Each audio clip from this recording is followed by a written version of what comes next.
Hello everyone, I hope you all are doing well. In this video we will discuss about male reproductive organ या फिर male reproductive system. 12th class की biology में जो most important long questions की अगर हम बात करें जो 7 मार्क्स के मोस्टली पूछे जाते हैं उनमें 3-4 क्वेश्चंस तो ऐसे हैं जो हर साल रिपीट ही होंगे। अगर आप प्रीवियस ईयर क्वेश्चन पेपर अगर आप देखेंगे तो मेल रिप्रोडक्टिव सिस्टम या फिर फीमेल, ये तो 100% गारंटी है कि मेल और फीमेल रिप्रोडक्टिव ऑर्गन में से एक ना एक आपको हर साल देखने के लिए मिलेगा। या फिर ये भी हो सकता है कि ऑप्शन में एक ऊपर मेल दे दे और करके या नीचे फीमेल दे दे। तो ये हर साल मतलब हर साल इसके ऊपर तो कोई डाउट ही नहीं है कि अगर किसी साल ये मेल या फीमेल रिप्रोडक्टिव सिस्टम से एक क्वेश्चन ना आया हो तो ये बहुत ज्यादा इंपॉर्टेंट है आप लोगों के एग्जाम के पॉइंट ऑफ व्यू से। आज की इस वीडियो में हम समझेंगे मेल रिप्रोडक्टिव ऑर्गन के बारे में और नेक्स्ट वीडियो में समझेंगे फीमेल रिप्रोडक्टिव ऑर्गन के बारे में। मेल रिप्रोडक्टिव सिस्टम को पूरा कंप्लीट करने में 2 वीडियोस की रिक्वायरमेंट होगी। सो आज हम पूरा थ्योरेटिकल पार्ट देखेंगे और नेक्स्ट वीडियो में हम इसका डायग्राम प्लस स्पर्मेटोजेनेसिस कि स्पर्म कैसे बनता है वो समझेंगे। आज पूरा मेल रिप्रोडक्टिव का ओवरव्यू करेंगे। तो चलिए बिल्कुल कंसिस्टेंसी के साथ वीडियो को देखिए, स्टार्ट करते हैं। मेल रिप्रोडक्टिव ऑर्गन, इसके मेनली 4 पार्ट्स हैं। इसमें एक पेयर टेस्टिस का होता है, कुछ ग्लैंड्स होती हैं एक्सेसरी, कुछ डक्ट्स होती हैं और एक्सटर्नल जेनिटेलिया। एक्सटर्नल जेनिटेलिया जो आंखों से आपको दिखाई देता है, जिस लाइक आपका पेनिस हो गया, आपका स्क्रोटम हो गया एंड ऑल। ठीक है, तो ये मेनली मेल रिप्रोडक्टिव ऑर्गन के 4 पार्ट्स हैं। अब समझते हैं primary sex organ. Male reproductive organ का जो प्राइमरी सेक्स ऑर्गन है वो क्या है आपका टेस्टिस। याद रखना प्राइमरी अलग है और सेकेंडरी अलग है। प्राइमरी सेक्स ऑर्गन आपका टेस्टिस है। टेस्टिस पेयर में होते हैं, यानी कि किसी भी मेल में कितने टेस्टिस होंगे? 2 टेस्टिस होंगे। इट प्रोड्यूस स्पर्मेटोजोआ या फिर स्पर्म। टेस्टिस का काम क्या होता है? स्पर्मेटोजोआ भी बोल सकते हो या फिर स्पर्म को प्रोड्यूस कराने का काम होता है। और ये क्या प्रोड्यूस करता है? Male sex hormone like androgen, testosterone और एफएसएच। मेल के अंदर 3 हार्मोन रिलीज होते हैं मेल सेक्स हार्मोन, एक एंड्रोजन, एक टेस्टोस्टेरोन और एक एफएसएच। ओके, अब प्राइमरी पढ़ लिया, अब पढ़ते हैं सेकेंडरी सेक्स ऑर्गन क्या है मेल के। तो वो ग्लैंड्स और डक्ट्स दोनों ही मिला के सेकेंडरी सेक्स ऑर्गन बोले जाते हैं। ये ग्लैंड्स और डक्ट्स लिखे हुए हैं 7। इसमें 4 तो आपकी डक्ट्स होती हैं और 3 आपकी ग्लैंड्स होती हैं। जैसे ही लिखा हुआ है वैसे ही आपको याद रखना है। वास डिफरेंशिया एक डक्ट है, इपिडाइडमिस बी डक्ट है जो पेयर में रहती है, वास डिफरेंस बी पेयर में रहती है, इजैकुलेटरी डक्ट पेयर में रहती है। ये 4 आपकी डक्ट्स हैं। अब ग्लैंड्स, ग्लैंड्स में सबसे पहला होता है सेमाइनल वेसिकल जो पेयर में रहती है, प्रोस्टेट ग्लैंड जो सिंगल है, कॉपर्स ग्लैंड या फिर बर्बोयूरेथ्रल ग्लैंड ये भी क्या है आपकी पेयर है। यानी कि ये सारी जो आपकी डक्ट्स और ग्लैंड्स हैं ये मिलकर आपके सीमन का कुछ पार्ट भी बनाती हैं और ये आपके स्पर्म सेल्स को टेस्टिस से, रेडी टेस्टिस से लेकर कहां तक जाती हैं? आपके इजैकुलेशन में हेल्प करती हैं। यानी कि बेसिकली ये आप डक्ट्स का काम होता है आपके इस सीमन को क्या कराना? इजैकुलेट कराना। और ग्लैंड्स का काम होता है आपके सीमन में कुछ एक्स्ट्रा चीजें प्रोवाइड करना like calcium, phosphate and all. अब हम पढ़ते हैं स्क्रोटम के बारे में। स्क्रोटम के यहाँ पे सिर्फ 2 ही पॉइंट आपको याद रखने हैं। स्क्रोटम एक पाउच लाइक स्ट्रक्चर होता है और इसका टेम्परेचर होता है 2 से 3 डिग्री लेस होता है बॉडी टेम्परेचर के। किसका टेम्परेचर? स्क्रोटम का। अब स्क्रोटम की जरूरत क्या पड़ी? या फिर टेस्टिस को जो हमारी नेचर है उसने हमारे एब्डोमिनल में ही क्यों ना डाल दिया? मेल के अंदर एक अलग से स्ट्रक्चर बनाया गया स्क्रोटम जिसके अंदर 2 टेस्टिस प्रेजेंट है। अब इसकी जरूरत इसलिए पड़ी क्योंकि स्पर्म बनने के लिए हमारी बॉडी से टेम्परेचर 2 से 3 डिग्री कम चाहिए होता है।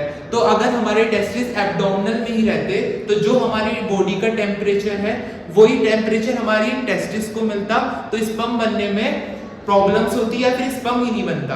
तो स्पर्म बनने को हमारी बॉडी से 2 से 3 डिग्री टेम्परेचर कम चाहिए होता है, लेस चाहिए होता है। इसलिए नेचर ने हमें स्क्रोटम दिए जिसके अंदर टेस्टिस प्रेजेंट होते हैं।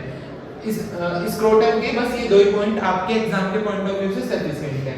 अब पढ़ते हैं टेस्टिस का पूरा ओवरव्यू। टेस्टिस का शेप ओवल लाइक स्ट्रक्चर होता है टेस्टिस का। कलर इनका पिंक होता है। लेंथ की बात करें तो ये 4.5 सेंटीमीटर लंबे होते हैं, 2 से 3 सेंटीमीटर चौड़े होते हैं, 2 से 4 सेंटीमीटर चौड़े होते हैं और 2 से 3 सेंटीमीटर ये मोटे होते हैं। अगर टेस्टिस की लेयर की बात करें तो टेस्टिस की मेनली 3 लेयर होती है। कितनी लेयर होती है? 3। बहुत बहुत इंपॉर्टेंट है टेस्टिस की लेयर, और आपको एज इट इज याद रखना है। आप इनको ऊपर नीचे ना करें तो आपको फिर मिडल, आउटर और इनर में कंफ्यूजन नहीं होगा। ट्यूनिका वेजिनेलिस आउटर सबसे बाहर वाली, ट्यूनिका एल्बुजिनिया मिडल वाली, ट्यूनिका वेस्कुलोसा इनर वाली सबसे अंदर वाली। ये टेस्टिस की लेयर आपको एज इट इज याद रखनी है जैसे ये यहाँ पर लिखी हुई है। Tunica vaginalis, tunica albuginea, tunica vasculosa. अब पढ़ते हैं टेस्टिस के अंदर का पूरा स्ट्रक्चर कि स्पर्म कहाँ बनता है और टेस्टिस के अंदर क्या क्या है। एक टेस्टिस डिवाइड होता है टेस्टिकुलर लोब्यूल्स के अंदर, और एक टेस्टिस में कितने टेस्टिकुलर लोब्यूल्स होते हैं? 200 to 300 या फिर एनसीईआरटी में 250। अब टेस्टिकुलर लोब्यूल्स कंटेन करते हैं किसको? सेमिनिफेरस ट्यूब्यूल्स को। सेमिनिफेरस ट्यूब्यूल्स कितनी होती है? 1 to 3। सेमिनिफेरस ट्यूब्यूल्स कन्वर्ज होती हैं किसके अंदर? रेडी टेस्टिस के ट्यूब्यूली रेक्टी के अंदर। ट्यूब्यूली रेक्टी सेमिनिफेरस ट्यूब्यूल्स कन्वर्ज हो जाती है एक शॉर्ट स्ट्रेट ट्यूब्यूल के अंदर जिसको हम ट्यूब्यूली रेक्टी बोलते हैं। अब ट्यूब्यूली रेक्टी ओपन होता है किसमें जाके? रेडी टेस्टिस में जाके, जो एक वाइडर नेटवर्क एरिया होता है जो स्पर्म को क्या करके रखता है? स्टोर करके रखता है। यानी कि टेस्टिस के अंदर स्पर्म कहाँ स्टोर होगा? रेडी टेस्टिस में होगा। देखो टेस्टिस, एक टेस्टिस है, एक टेस्टिस डिवाइड होता है, सिंपल से समझो इसको, 250 टेस्टिकुलर लोब्यूल्स के अंदर। एक टेस्टिकुलर लोब्यूल के पास 1 से 3 सेमिनिफेरस ट्यूब्यूल्स होती हैं, ठीक है।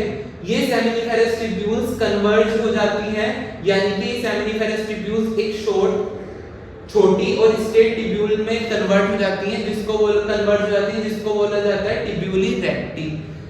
ट्यूब्यूली रेक्टी जाके कहां ओपन होती है? रेटेड टेस्टिस में ओपन होती है। एक वाइड यानी कि एक बड़ा नेटवर्क एरिया है जिसके अंदर स्पर्म क्या रहता है? स्टोर रहता है। अब क्या होगा? स्पर्म बना, और स्पर्म बनने को क्या बोलते हैं? स्पर्मेटोजेनेसिस, जो हम नेक्स्ट लेक्चर में समझने वाले हैं। स्पर्मेटोजेनेसिस हुआ, स्पर्म बना, रेडी टेस्टिस में जाके स्टोर हो गया। अब रेडी टेस्टिस से वो कैसे बाहर आएगा? इजैक्यूलेट होगा, तो वो सब काम कौन करेगा? ग्लैंड्स करेंगे। अगर ये जितना इस स्लाइड में लिखा हुआ है, अगर आप इतना ही थ्योरी में लिख के आते हैं, अगर आपको क्वेश्चन आया 7 नंबर का लॉन्ग में कि describe male reproductive organ and उसके डिफरेंट पार्ट्स एंड ऑल, वो बड़ा चढ़ा के देते हैं, तो उसका आंसर पूरा यही है, ठीक है। यहाँ से स्टार्ट करना, ये सब लिखना, ये सब लिखना, टेस्टिस के अंदर क्या क्या होता है ये लिख देना। कोई जरूरी नहीं है कि इतनी आप पूरा पेज ऐसे करके लिख के आ रहे हो, वो बिल्कुल भी जरूरत नहीं है। मैंने तो अपने बोर्ड्स में मेल और फीमेल दोनों का आता है, मैंने फीमेल अटेम्प्ट किया था क्योंकि उसका डायग्राम थोड़ा इजी होता है मेल वाले से, दैट्स द रीजन। तो आप इसको बिल्कुल ऐसे ही लिख के आओ एज इट इज अपनी बोर्ड की नोटबुक में, और डायग्राम जो हम नेक्स्ट लेक्चर में समझेंगे, स्पर्मेटोजेनेसिस समझेंगे, सो वो आपको बना के आना है, आपको फुल मार्क्स मिलेंगे। आई होप आप लोगों को ये मेल रिप्रोडक्टिव ऑर्गन का थ्योरी वाला पार्ट कंप्लीट हो गया होगा कि क्या क्या होता है मेल रिप्रोडक्टिव ऑर्गन में। ये सारी चीजें होती हैं, टेस्टिस, ग्लैंड्स, डक्ट्स, और प्राइमरी किसे बोला जाता है, सेकेंडरी किसे बोला जाता है, और टेस्टिस के अंदर क्या क्या होता है, ठीक है। तो आई होप आप लोगों को ये समझ में आया होगा। नेक्स्ट लेक्चर में समझेंगे स्पर्मेटोजेनेसिस की, टेस्टिस के अंदर स्पर्म कैसे बना और कैसे वो बाहर आया। I hope you enjoy this video. Please subscribe the channel for more updates. Thank you.